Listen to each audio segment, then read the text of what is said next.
Hi everyone, today's lesson is 5-4, multiplying whole numbers by decimals. So the first thing that you need to know is when you're multiplying, whatever number has more digits, so there's 3 digits here, 2 digits here, goes on top. Same thing as if we were multiplying whole numbers.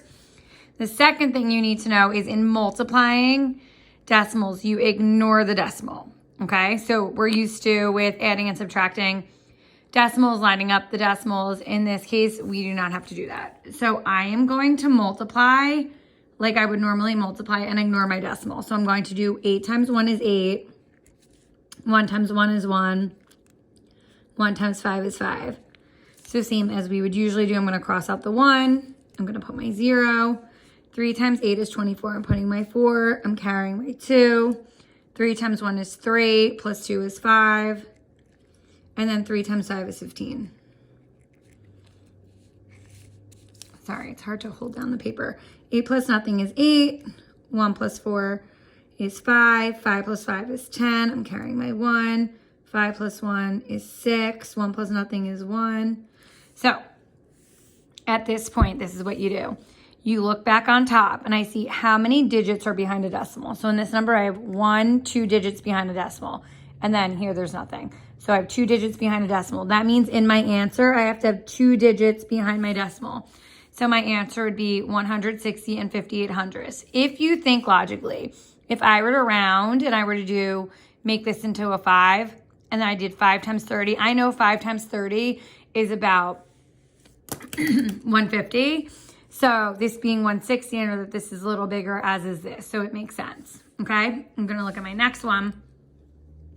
21 and 300ths times 46. So again, I'm ignoring my decimals. I'm just going to multiply as usual. I'm going to do 6 times 3 is 18. I'm carrying my 1. 6 times 0 is 0. 0 plus 1 is 1.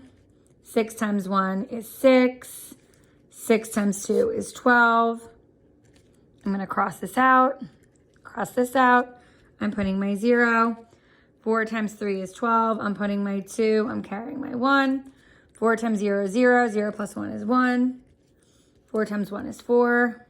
4 times 2 is 8. I'm going to add these up. 8 plus nothing is 8. 2 plus 1 is 3. 6 plus 1 is 7. 4 plus 2 is 6. And then 8 plus 1 is 9.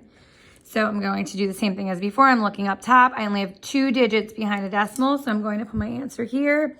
2 digits behind a decimal, 967 and 3800ths. Again, if I were rounding this and I made 21 and 300s into 20 and made this 50. If I did 20 times 50, that would be about 1,000. So again, I rounded down here, but I rounded up here. So again, that's close to 1,000. So I know I'm in the correct range.